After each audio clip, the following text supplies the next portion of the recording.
Kelsey, thank you. After a full slate on Friday night, we have a special Saturday edition of Friday Night Football with all the Nick 10 teams playing today due to a referee shortage.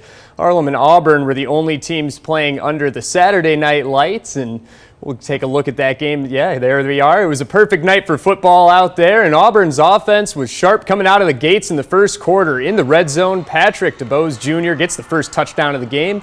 That is the first score under first-year head coach Willie Tolan for Auburn. The Knights, they're back in the red zone again. Anthony Purifoy with a nice ball to Leonard Spates to go up 12-7.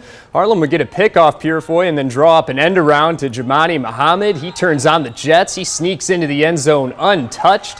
Great crowd at Harlem tonight. They were really into this game. And the Husky defense, they really turned it on in the second quarter. Here's a nice pass break up from Austin Speck. That's on fourth down, so they get the turnover on downs. And late in the second quarter, Purifoy is looking for the pass, but DeAndre Young jumps the route perfectly, takes it all the way to the house for a pick six. That puts the Huskies up 21-12, and the score would stay right there. Huskies win their first game of the season.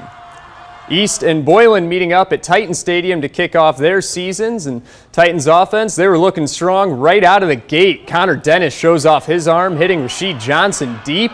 Titans fans, they were loving it, going with the Hawaiian theme on week one. It was a hot day for football, but you got to love some Saturday day games. And the E-Rabs, they were struggling throughout this one, but they showed off some strong red zone defense after that long completion. They were about 5 yards out, but the E-Rabs were able to hold them to 3 points, and not a lot of room for East running backs. It's what they do best. But check out this fourth down run from Mekhi Matthews, spinning his way to the first down marker, but Boylan D-line, they just were not giving them anything. East didn't have any lanes to break free. The Titans, they win it 40-0. Freeport taking on Belvedere North at Milt Brown Stadium.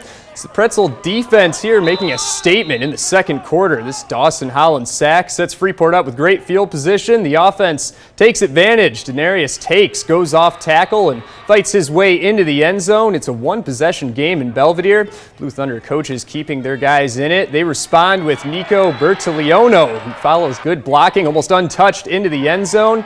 21-6 B North, and check out this take on the push-up celebration. And we just saw it, and here's the play of the game right here. Maddox Gillen-Swan with a good pass, and Joseph Brown with a great catch. There's the slow-mo. Looks like he survives the ground. They might have hit the turf, but they gave him a catch, and Belvedere North rides that momentum to a 45-14 win to start their season.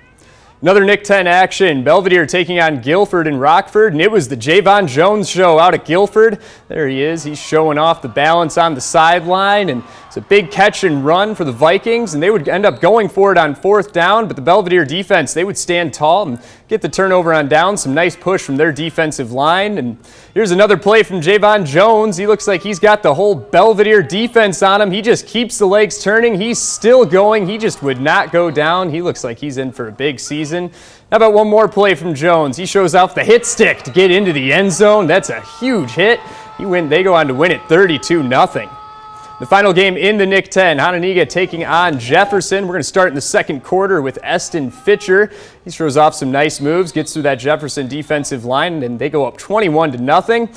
Jefferson with the ball now, and they need points. And Nick James, the quarterback, he's going to be looking for his big receiver, Tyler Gaines. He gets the ball for him. It's a nice jump ball. He goes up and high points it and brings it down.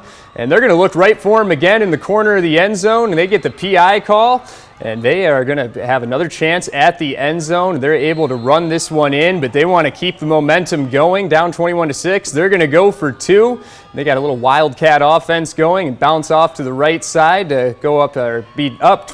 They were down 8-21. Have some momentum going into the second half. They showed some fight, but Hononegah, they'd pull away 35-22. Showed you all of our Nick 10 highlights. Now we're going to move some 8-man highlights. Orangeville played for an 8-man state championship last season, while Milledgeville takes aim at making another run this year. The Broncos hosting the Missiles in some Saturday afternoon 8-man action, picking this one up in the second half. And Missiles already up 46-0. Orangeville's Cody Worth keeping it up, setting up a nice sideline run before being pushed out. Broncos head coach Jay Doyle talking some X's and O's with his QB. Next drive for the Missiles. The snap goes over the quarterback's head. Defense for the Broncos starting to wake up in the second half.